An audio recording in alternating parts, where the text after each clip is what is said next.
Hello, everyone, and welcome to episode 6 of the podcast. My name is Toby, And I'm Seth. and we are the Sweeney Bros. We welcome you to the Sweeney Bros podcast.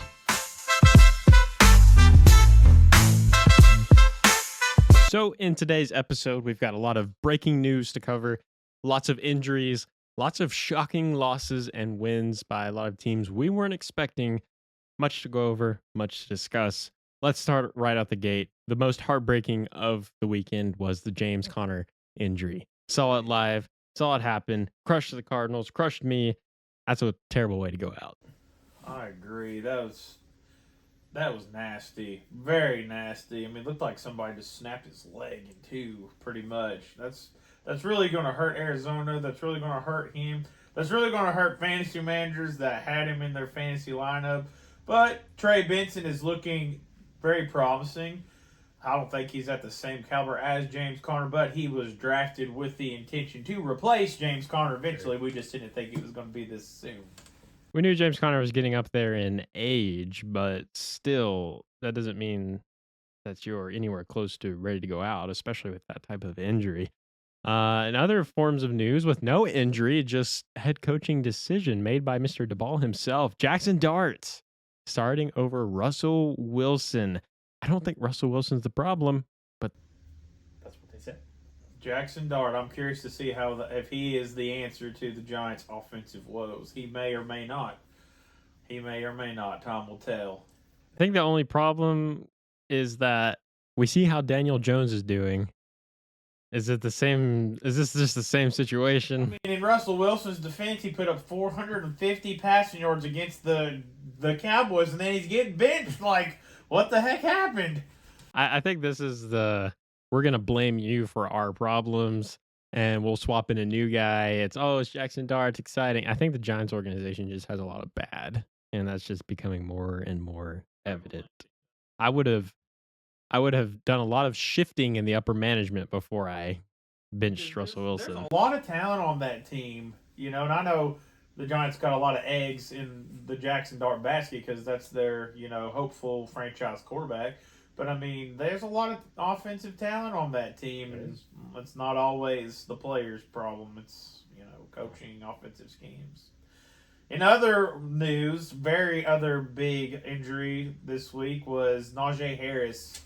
Najee Harris suffered an Achilles injury in the second half of their win over the Denver Broncos, and he did, in fact, tear his Achilles and will be out for the rest of the season. For fantasy managers that have Omari and Hampton, it's his time to shine. Greg Roman was actually running both of them a lot more against the Broncos than he has all year. Really hate to see that for Najee Harris, though. That was a nasty injury, too, because I watched that game.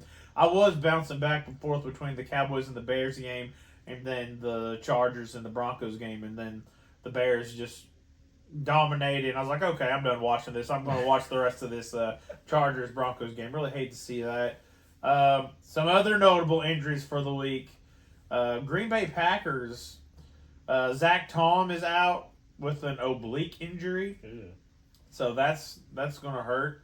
They also got Aaron Banks out. So that's two of their offensive linemen out. They've got a third offensive lineman that's out as well that's not going to be able to play this Sunday against the Cowboys. So that's going to hurt them a little bit. Also, another bad season injury. Poor San Francisco. Nick Bosa. They thought initially that, they wasn't sure if he tore his ACL. They were going to have to do more tests, but unfortunately, he did tear his ACL, and he is out for the remainder of the season. Seems to be a common thing this season is ACL injuries, and I'm not really sure what's causing it. Turf. I got 1, 2, 3, 4. I've got like 4 more I can touch on really lightly. I mean, I got a list of how long I could go over if we wanted to, but I'm just going to hit the highlights.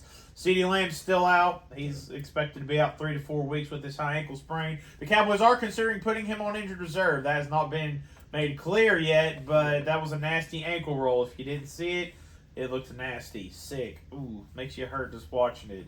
Mike Evans. Mike Evans is going to be out for 2 to 3 weeks for a hamstring injury. Jaden Daniels has been ruled out again for the second week. So Marcus Mariota will be in there for his second game this week. Jaden Daniels said he was feeling good and he was ready to play, but the doctors said negative. It's not time yet. Terry McLaurin has been ruled out for this game with his quad injury still.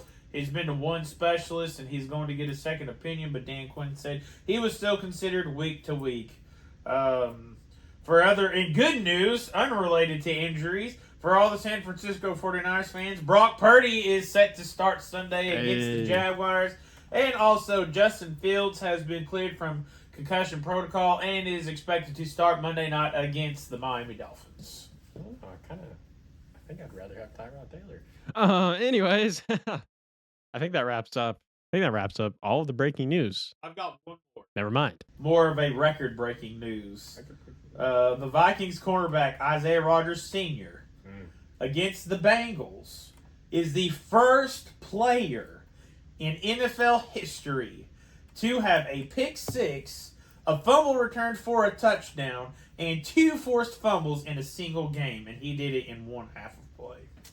So kudos to you, Mr. Isaiah Rodgers. What a defensive feat that is. Awesome. Fantastic. Number two. Told you guys Vikings defense wasn't to be messed with. So that wraps up breaking news from the Swinney Bros. You heard it here first. Probably not, but you did hear it here anyways.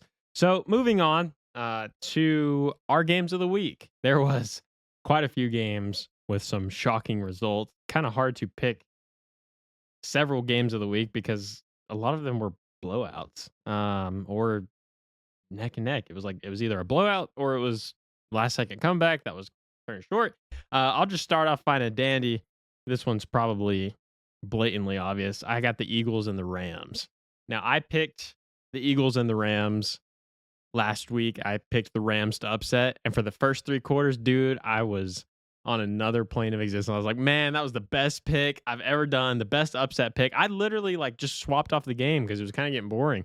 And then I turned around. I'm getting notifications and it's like, what's happening here?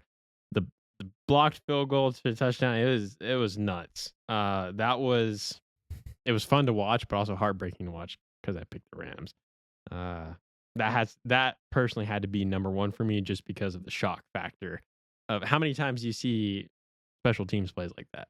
It just doesn't happen a lot in the NFL. Not as much as it used to. I also have the Eagles and the Rams for one of my games of the week. It was a very close game. Like you said, Jordan Davis with his not only did he block the field goal, I mean that would have been enough right there. That would have been the game. But he runs it all the way. 61 yards, the big man. 61 yards for a touchdown. I saw a stat the other day, which, I mean, I don't know really how many defensive linemen speed that we're keeping track of, but it said he ran like 18.5 or 19.5 miles per hour. Wow. So he was scooting, but that was awesome. I always love to see good defensive plays like that. It was a very runaway game offensively for the Rams. They put up 356 total yards. Kyron Williams had a really good game with 94 rushing yards for 20 carries. Puka Nacua still hot, 112 receiving yards for 11 receptions. So it really wasn't like they didn't play. They just had a few bumps in the road, and the field goal, man, I'm telling you, the field goals will make you or they break you. It's that simple. Never fails. And, your boy A.J. Brown, 109 yards, 6 receptions, 109 yards. I'm not really sure what happened with him, but he's back for now. We'll see if he keeps up for the rest of the season.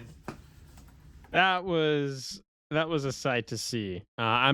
Truthfully, I don't have AJ Brown in fantasy, but just to see him kind of get back to that status that I was questioning if he was going to be is really good to see. The last note I'll have on this game before moving on was the difference in rushing between the Rams and the Eagles. The Eagles didn't rush for over 100 yards, and the Rams had 160. That Eagles defense still showing the holes of what they lost in the offseason. Lots of reception yards for both teams. Pretty even there. But still a good game. The Eagles are still showing that they're elite talent. My second game of the week, I couldn't believe I even picked this because I didn't think this would ever be capable of being a game of the week, was the Jets and the Bucks. wild game. I mean, this was another one of those games. You're like, oh, it's over. The Jets got the backup quarterback. It was 20-6 it was 20-6 at halftime. Third quarter is 23-6.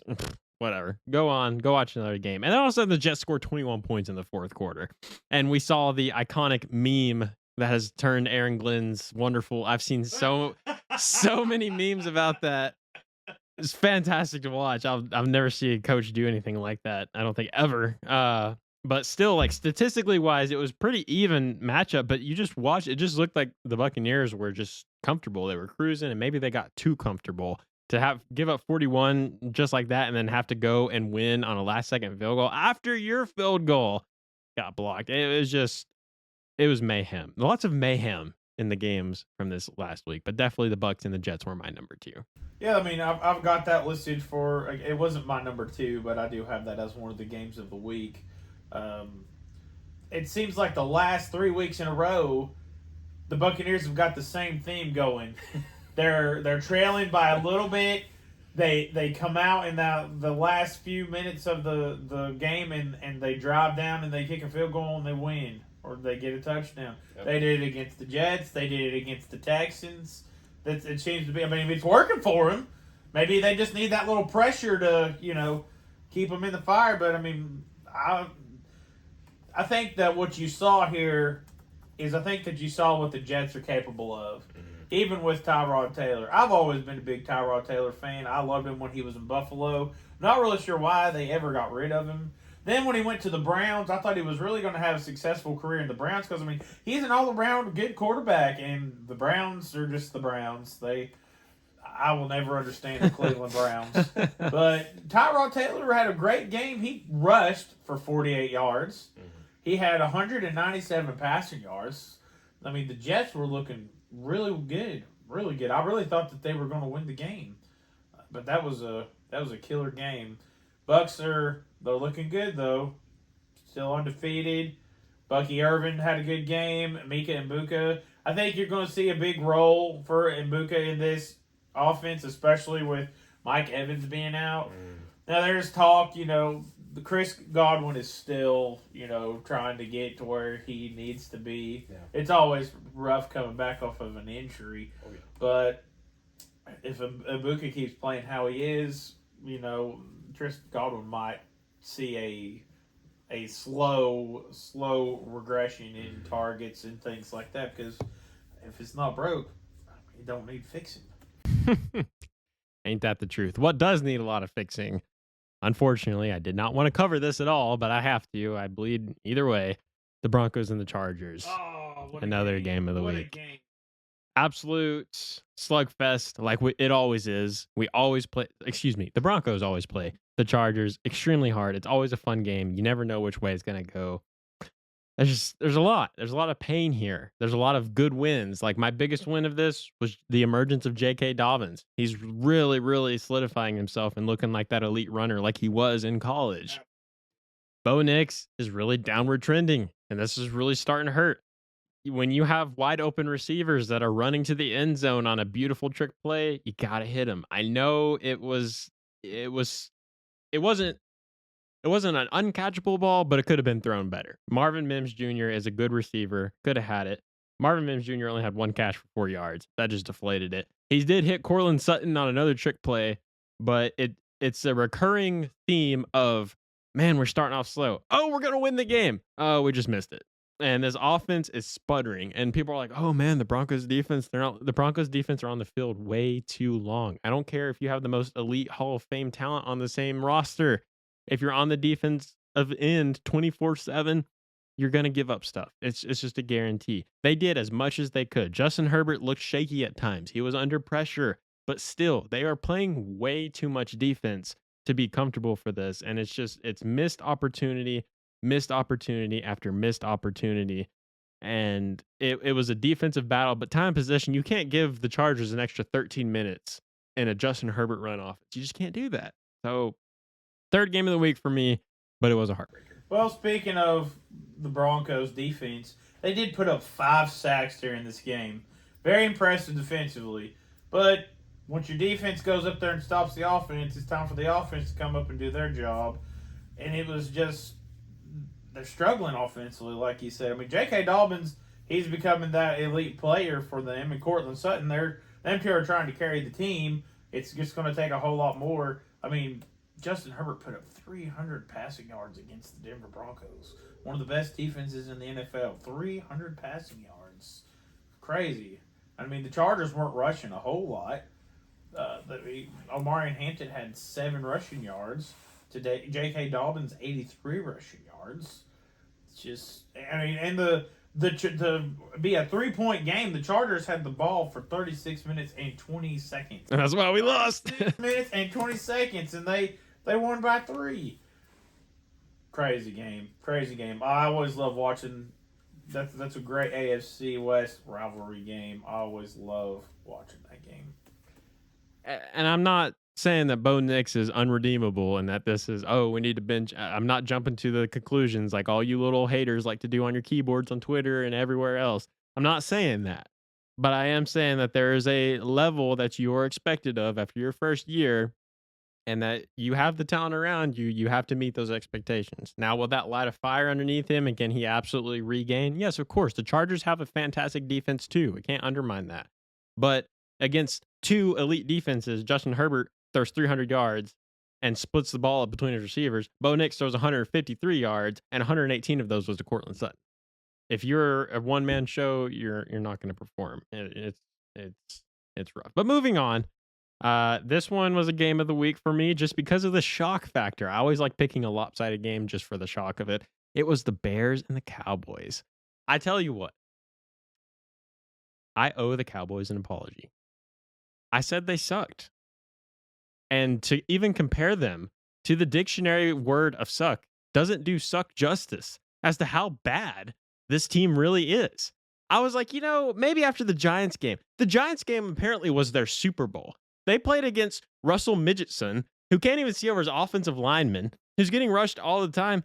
And they put up the performance of a lifetime against the Giants, who clearly are tumbling just as bad as they are. This was embarrassing to the point where Joe Milton even came into the game. What is going on in Dallas? This is terrible. You just gave the Bears their first win in the most embarrassing fashion. I didn't realize your entire season was potent on CeeDee Lamb's ankle. One player is going to affect your entire franchise. You trade away Micah Parsons and you're like, oh no, the Cowboys won this trade. They're going to add some talent. They're going to do real good. You guys looked awful. Caleb Williams almost threw 300 yards against you and 4 touchdowns. How do you let that? Dak Prescott throws 2 interceptions. He's not even a regular season merchant anymore. He's an interception merchant. Well, see, what the thing about it for me was they come out week 1 really strong against the Eagles, lost by 4, not really close game. It's like, okay, all right, I see you. You're gonna be a contender this year. Week 2, phenomenal. I mean, game of the week. 40-37 against the Giants. Just crazy good. Like, okay, yeah, here we go. Then going into week 3, it's like, well, what happened?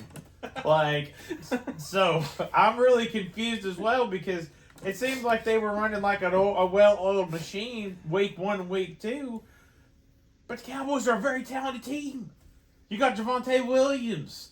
You got George Pickens, who really stepped up this game and filled the role for CeeDee Lamb. Now you got Jake Ferguson, one of the best tight ends in the NFL right now. Yeah. There is so much talent on this team. There's no reason, of all people, to be getting destroyed by the Chicago Bears.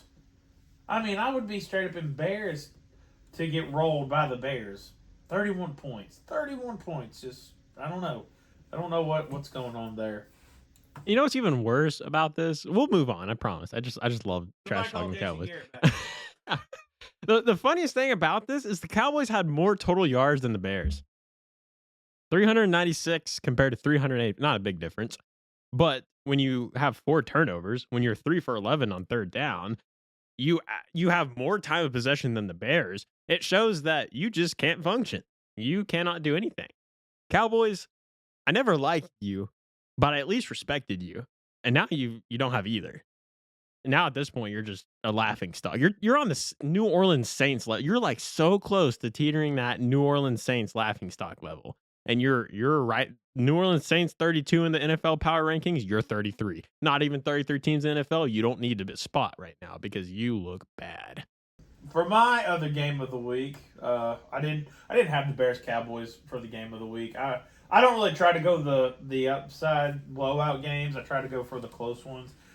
For my week number 4 game of the week, well, it was actually my number 1, but mine hasn't lined up with yours. Was the Buffalo Bills and the Miami Dolphins? The Buffalo Bills squishing the fish, 31-21. Such a good game. It's always been one of my favorite games. That is always a competitive game for both teams when that AFC East matchup. Both teams played hard. The biggest thing I think that hurt the Dolphins was the Dolphins were unable to score in the third quarter. Yeah. First quarter, Dolphins 7, Bills 7. Second quarter, Dolphins scored 7, Bills scored 7. So going into the half, it was 14-14, tie ball game. Into the third quarter, Bills scored 7, Dolphins scored nothing, so 21-0. The Dolphins put up 7 points in the fourth quarter, the Bills put up 10. Very good game. Very evenly offensively. Josh Allen, 213 passing yards. Tua, 146. This was a phenomenal game for James Cook. James Cook had 108 rushing yards, 19 carries, and a touchdown. I think he had 2 touchdowns, actually. Let me pull up the box score here. I think he had a receiving touchdown as well. Rushing touchdown. No receiving touchdown. But, I mean, that's impressive, and that's what you want to see with that workhorse back. Crazy game. But, I mean, the Dolphins are looking... I know this is going to sound cliche because they haven't won a game. But, I mean, the Dolphins are looking really good offensively. They just haven't been able to seal the deal. It's not like they're not playing. Right. They've got a lot of heart, but I think one of the questions that you need to ask yourself is Mike McDaniel in the hot seat? Is Mike McDaniel going to have a job at the end of this season if he can't get something going with this Miami program? A lot of talent there, and I was really worried about the Dolphins going into this year just because Tua and his concussion issues and things like that. The Dolphins have had a really good team for the last couple of years. They could have, if Tua had not got that concussion injury, I think they could have made an AFC wildcard playoff appearance. It's really rough being 0-3, but they've got a lot of talent there. But that was my 4th game of the week was the Bills and the Dolphins. I won't add too much more to that because that's good coverage. I watched quite a bit of that game, and it was fun to watch. And I don't think you can. People are like, oh, the Bills are downplaying to their opponent. No, I think the Dolphins just play the Bills hard every single year. Like Seth said, it's always one of the best games to watch, and it was a good game. The Bills still consistently looked better, but it was still, even in the close moments, I still think the Bills looked like the elite team. But it was still fun to watch, and it was still, there was a few moments where you're like, oh man, the Dolphins might actually be able to do something here. But of course, Josh Allen worked his MVP magic, and they were able to pull through. My last game of the week, which is actually my number 1 game of the week, undisputed. This one's, how can it not be, is the Lions and the Ravens. What a game that was. Watched this from set to finish. This was right next to the Bills and the Ravens. Why is it always the Ravens? As my favorite game so far this season. It was wow. The Lions really impressed me, and the Ravens shockingly disappointed me, but also impressed me, which is, I guess, is their fan base. Unfortunately, the Ravens, per ESPN, have set an all-time record through 3 weeks for points scored by teams with a losing record. 111 points. I know they put 41 points up against the Bills, 30. How many did they put against the Browns? 41. Wow. 40, 41, and 30. That's insane. Isn't it? Not to shy away from the fact that Lamar Jackson was also sacked 7 times. And this was the first game in however many games, quite an extensive streak for the Ravens not getting a sack on the opposing quarterback. And if you watch this game, Lamar Jackson looked really frustrated. Like every time it pinned him on the bench, every time he was out in the plays, he was getting chased. I mean, he was under pressure and he still only missed 6 passes. So please don't take away the elite level of quarterback that Lamar Jackson displayed. He threw for 288 yards for 3 touchdowns. I mean, it's pretty good. Jared Goff with 20 to 28, 202 yards and a touchdown. Statistically wise, it was about as barrel even as you can get it. But the big shocker for me, but in a good way, was the rushing from the Lions. I have talked so much about the Ravens' elite level defense. I'm like, man, they've got all these stars, potential defensive. At this point, oh well. It's like the Texans. You can't keep giving them credit when there's no credit due. They gave up 224 rushing yards to the Lions, who have struggled on the run game so far this season. David Montgomery. And 2 touchdowns. Right. 2 touchdowns for Montgomery and 2 touchdowns for Jahmyr Gibbs. How in the world? The Lions, shoo. And then when you flip the coin, Derrick Henry had 50 rushing yards. 12 carries. That's a little over 4 yards a carry. He did have 1 touchdown, but we're starting to see the king not be the king anymore. He's more starting to look like the jester, and that's very, very concerning for the Ravens. They've got all their eggs in the Henry basket. I mean, they've got Zay Flowers and they've got Rashad Bateman. They've got Mark Andrews. They've got Isaiah Likely on the rise. He's expected to return this week. That's another thing. You saw the rise of Mark Andrews, and if you're anything like me and you drafted this guy and you had him on your bench for 2 weeks and he gave you 1 point each week, you drop him. Then he comes out and he has 6 receptions, 91 yards, 2 touchdowns. Like, whoa! Is he going to carry this on further? I don't know. Drastic situations call for drastic measures. I want to read this headline because I snipped this just, for context. So listen to this headline. Lions run over the Ravens. Sack Lamar Jackson 7 times in a 38-30 win over Baltimore. Punishing all night and tricky when they had to be. The Detroit Lions battered the Baltimore Ravens with a performance that epitomized everything they have become under Coach Dan Campbell. Enough said. Can't argue with that. Cannot argue with that. I think, honestly, the coolest thing about this game that I take for the Lions, for their legacy, is just the fact that they still show that old school style of football that is so often overlooked in today's game. It was I formation, strong formation, hand the ball off. It was, we're going to run you. There was a drive in the first half where the Lions ran like 14 plays, 15 plays, went all the way. They marched like 90 yards down the field just running the football. Like, it was pure, like, we're going to be better than you. And you don't see that a lot in today's NFL anymore. A lot of teams don't just get down and dirty in the trenches. And if there's anything that Dan Campbell's teams are known for, it's getting down and dirty in the trenches. And that was fun to watch. That was fun to watch. And the last note before we move on, Lamar Jackson had a rating of 148.1 in this game. I don't think Lamar Jackson is due credit for what his team's dealing with right now. Compared to the defense, yes, but his offensive line giving up 7 sacks when he's got 148 passer rating, that's tough. It's real tough. Not all hope is lost, unless you're the Texans, but not all hope is lost for the Baltimore Ravens. They've played the Buffalo Bills and the Detroit Lions in the first 3 weeks of the NFL. That's not an easy task for anyone. They could easily be 3-0 right now, but they're not. So, oh well, sucks to suck. Moving on to, what are we moving on to? Hold on. Week 4 picks. Go ahead and start us out, Seth. Well, obviously, we've already had Thursday Night Football. Okay. We're a little behind because work schedule. Me and Toby both picked Seattle over Arizona. If you follow our Instagram page or our Facebook page, that was posted. That was a crazy game right there. So I will start with Vikings-Steelers. I chose the Vikings to beat the Steelers. They're looking good defensively. Carson Wentz looked great coming in for his first game. Steelers are kind of hot and cold, so I chose Vikings over Steelers. Then we're going to go Commanders over Falcons. Oh, I picked the Commanders.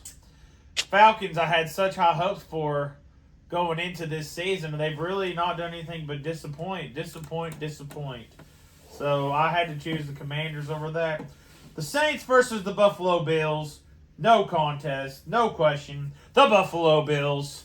The Saints, no, negatory. They don't have enough offense or defense, in my opinion, to even come close to holding a candle with the Buffalo Bills. And then Chargers and Giants. Chargers are hot. I haven't seen anything to keep the Chargers from being hot, so I chose Chargers over Giants. Pick of the litter so far. I'll start off with the Vikings and the Steelers as well. I have to agree with everything Seth said right there. Carson Wentz coming in looking real good. That Vikings defense, man, they're scary. They are scary. The Steelers, they could put up a fight, but I think even with the backup quarterback coming in, some people were like, "Hey, we should start Carson Wentz over JJ McCarthy." Hard to argue with that one. And yes, the Commanders and the Falcons. But it's pretty bad when we're picking a backup quarterback to beat a Falcons team that had such high expectations for the season. The season's not over, but it does make you question a lot of things. I went with the Commanders.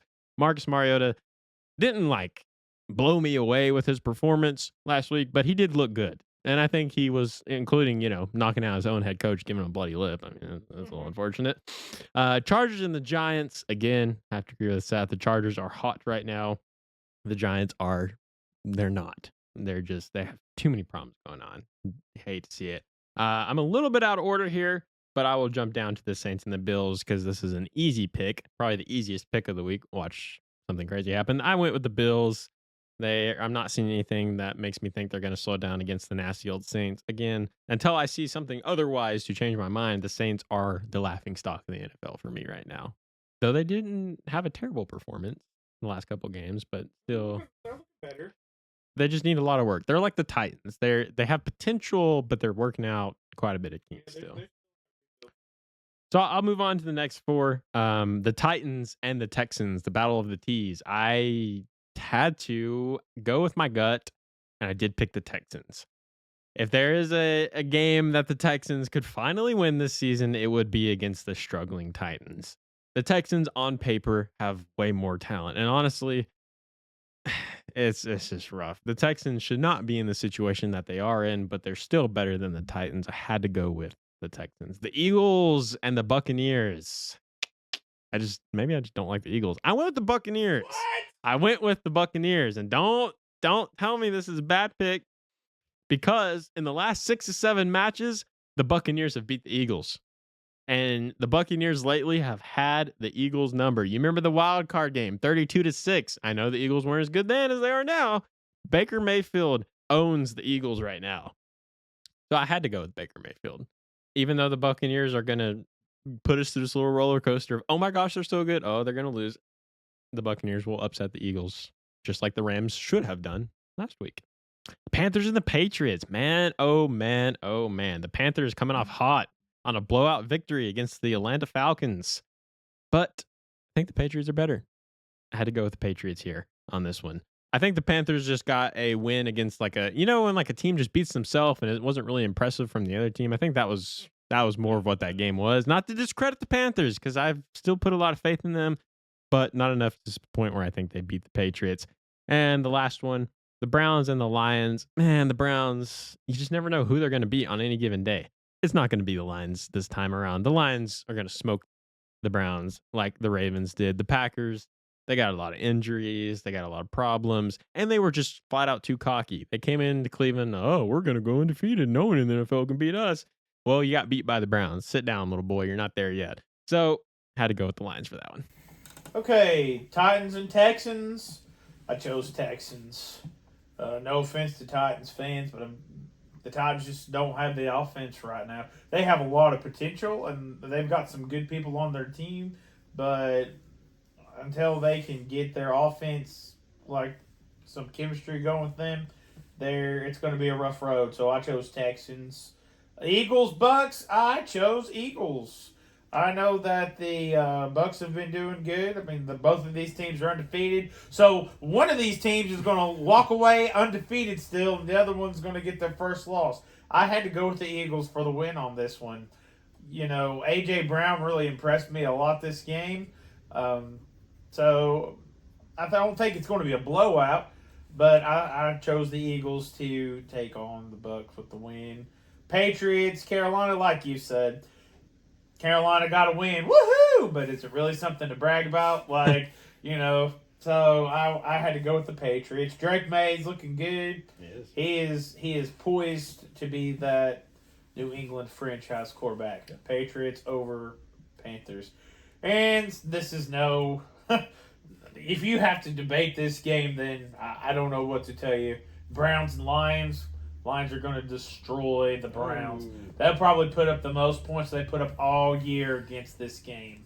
I guess the Browns they did go 40 against the Ravens. And then going on to Colts and the Rams.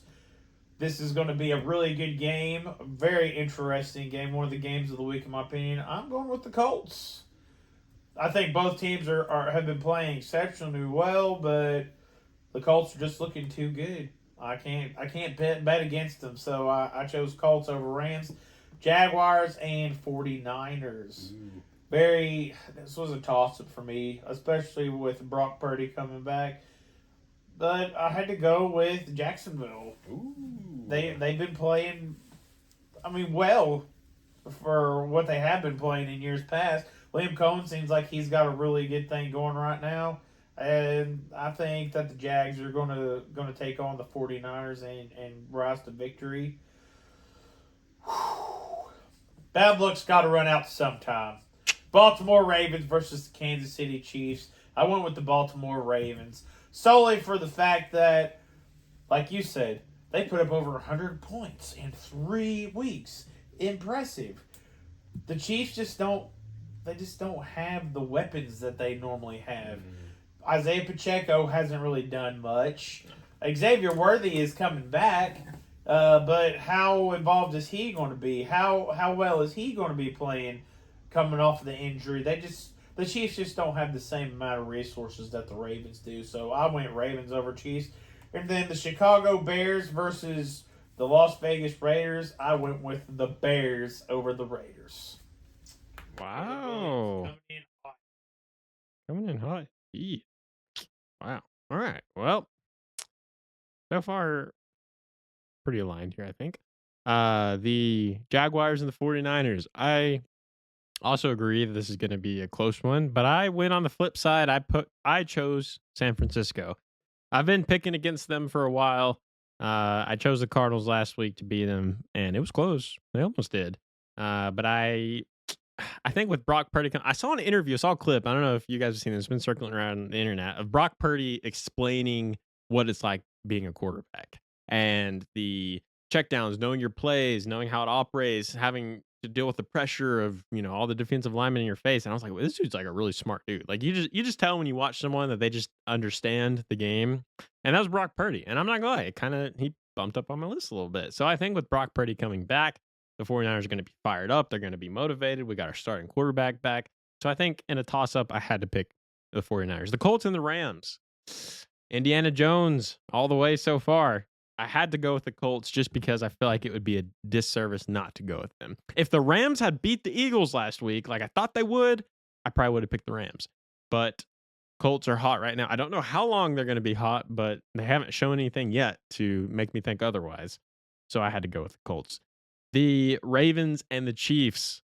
I also agree that the Ravens got to turn it around, and they will turn it around. Luck is going to be not on their side because they're not going to need it because they're going to bulldoze the Chiefs. It's not even going to be close. The Chiefs' defense can only play defense for so long, and they're going to get ran over. The Bears and the Raiders.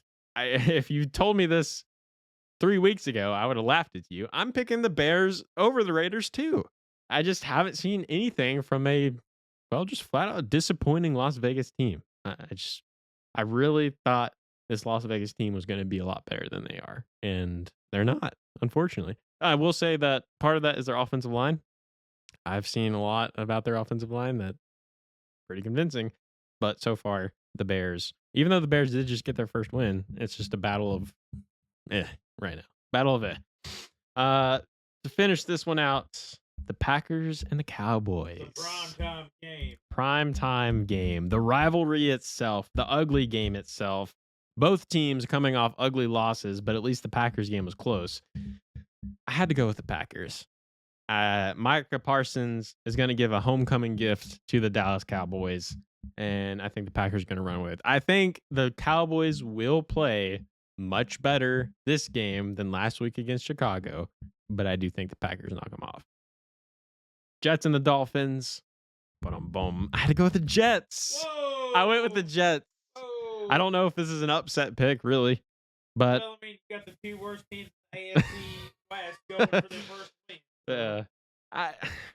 I think both teams showed me some good from last week, and the Dolphins played against a better opponent. I think the Bills are better than yours. But I really do. I think the Jets could finally get into some rhythm, a full game rhythm of what they've lacked. And I think they looked explosive at times, just like the Dolphins looked explosive at times. You could flip a coin on this one. Well, I'll just say with the Jets. And last but not least, my beloved, who keeps breaking my heart, the Bengals and the Broncos. Had to go with the Broncos. The Bengals they're struggling. They are on injured row. They're limping around. They're trying to get anything going. The Broncos are mad. I hope they're mad because I'm mad at them. They should be mad. They should want revenge. I think they blow the Bengals out of the water, just like the Vikings did. I don't think it's close. Give it the Broncos. The Sunday night primetime game, the History Bowl, if you will, between the Packers and the Dallas Cowboys. I had to go with Green Bay. I think that this game will be just like the Green Bay-Detroit game. I think that they're going to just leave Dallas just standing wondering what the heck just happened. The Cowboys just don't have no defense. And with Jordan Love, I know that their wide receiver area is a little up in the air right now. But with Tucker Kraft and Dontavian Wicks and everybody that they've got, Josh Jacobs, no contest there. Packers. Going to be an ugly game. Ugly. Jets, Dolphins. I had to go the other way. I had to go Dolphins. Both teams are playing exceptionally well. But I think the Dolphins are playing better. I think the Dolphins have more veteran players with Tyreek Hill and Waddle. Then they got Devon Achane, and then Ollie Gordon starting to surface a little bit with the goal line touchdowns.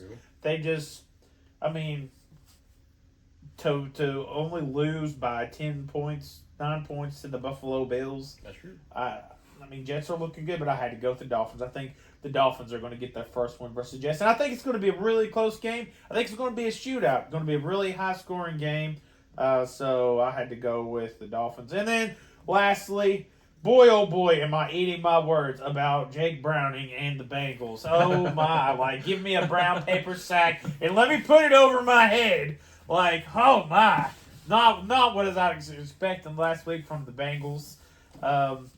Broncos have played well all year. You can't take that away from them.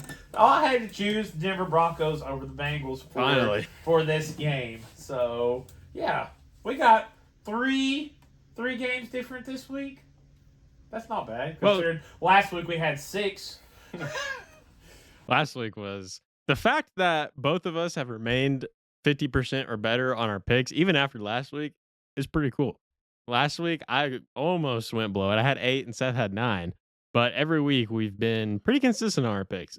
Honestly, last week was just, it's NFL. This is how it happens.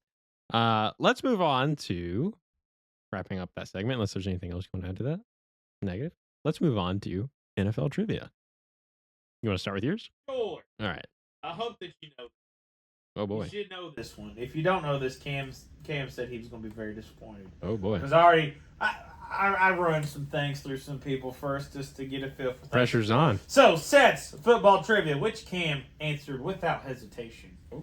What NFL quarterback holds the record for the most touchdown passes in a single season? Single season? What NFL quarterback holds the record for the most touchdown passes in a single season? I had two names pop into my head immediately. I'm just going to go with the first one, Peyton Manning. And that is correct! Peyton Manning holds the NFL record for the most touchdown passes in a single season, throwing 55 touchdown passes in 2013 for the Denver Broncos.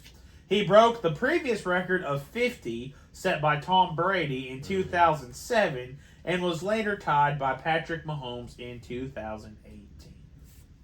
Cool. I like that. Very cool question. All right. Honestly, I didn't even know this. And I felt like maybe I should have known this. And I thought about it. I was like, oh, wow. This one's hard. So I'm going to give you 4 different teams to pick from. Choice. Yeah. Right. Just because of the level of difficulty on this question. Which NFL team has never had the number 1 overall pick in the draft? Wow. Okay. The 4 choices are the New England Patriots, the Denver Broncos, the Philadelphia Eagles, or the Chicago Bears. Which team has never had the number 1 pick in the draft? Ooh, that's a tough one. I know it's not the Bears, so I can eliminate them. You say the Patriots. The Patriots, the Broncos, or the Eagles. Okay. I'm going to go with the Eagles. And that is incorrect. It is the Denver Broncos. Oh, wow. Denver Broncos have never had the number. Well, so if that shows that we've been good every single year, maybe. Or just bad enough to not be good enough to be bad enough. Just good enough to not be last. Yeah. Moving on to NFL fun fact of the day. The only NFL team, this honestly could have been another trivia question, but I just thought it was really cool, so I wanted to include it as a fun fact. The only NFL team whose helmets don't have a logo on both sides of the helmet is the Pittsburgh Steelers. I thought that was cool. I did not know that. I did not know that at all. Before we move on from trivia or fun facts, anything you want to add to either of those? No, that's really cool. Also, I will say though, if you don't follow our Instagram page or our Facebook page, you should. It's really fun. I put our picks on there. I wait till after our episode airs because I don't want to give away any spoilers. The only one that I do every week is Thursday Night Football because most of the time we don't get to record the broadcast before and have it aired before Thursday Night Football, but I'll put our picks on there every week. I'm going to start putting the trivia questions from our show on there. So yeah, go ahead and give that a like and a follow. We're running pretty good on time, so we've got a couple minutes to spare here. Just a question I had in general that I thought about putting on here. I just wasn't sure if we'd have time to do it. Your biggest winner and your biggest loser from last week. Anything. Player, team, coach, you name it. Biggest winner, biggest loser. What was your most impressive highlight of the week and your biggest shock or biggest disappointment? I guess my biggest shock would have to be A.J. Brown. He really came back high because I've been trash talking him seriously. Just not as avidly as you have. But, that was just, it was just like, where did that come from? Where did that come from? And I think one of the biggest disappointments for me that I would have to say is, and probably for everybody else too, is Ashton Genty.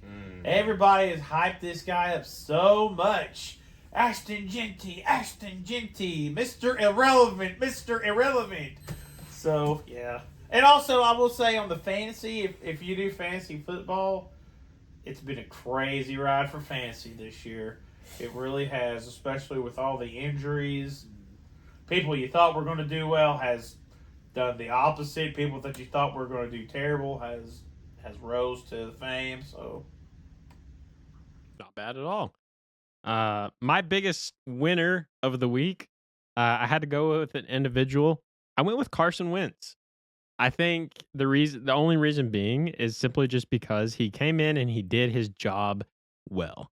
And with a backup quarterback, it's always like, oh, battle. We mentioned it last week, battle of the backups between him and the Bengals. And he just looked good. And I know he's got plenty of experience, and it's not like he's just some Tom Brady sitting on the bench and nobody knows about and just comes in and replaces somebody and turns into the Super Bowl champion of all time. But I really do think Carson Wentz was the highlight of a crazy week last week. My biggest disappointment, I already chewed up the Cowboys. I'm not going there again.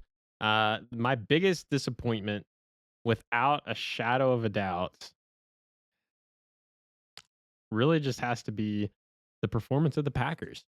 And the reason I say that is because literally the week prior, everyone's like, oh man, the Packers are Super Bowl contenders. They're looking like the best team in the NFL. And then you just go and lose to the Browns. Of all the teams, I would have been more acceptable of it if you lost to like the Jets or you lost to the Texans or even the Giants. But the Browns, and I'm not discrediting Joe Flacco or anything, but the Browns are still the Browns. It's quarterback mayhem. I don't know. That was like when I look back at this week, I'm like, man, the Packers really they fell flat. I'm not saying that doesn't make them Super Bowl contenders. That was pretty disappointing. They did. They really did look bad. But anyways, we're making good time. I think we'll go ahead and wrap up there. If you didn't know, the Tennessee Volunteers at the time of this recording are about to take on the Mississippi State Bulldogs. So I will be watching this after this podcast is recorded. We do apologize for the delay. It's been conflicting work schedules because I've been having to work a lot of overtime lately, and we're on a busy week at work anyways, so we weren't able to do this until later. So we really do deeply apologize, but hopefully you still had a lot of fun listening to this episode and keeping track of things. And as always, stay safe, have fun, and we'll see you next week for episode 7 of the podcast. Can you believe that? No, that's crazy. Episode 7. Thanks for Adios. watching.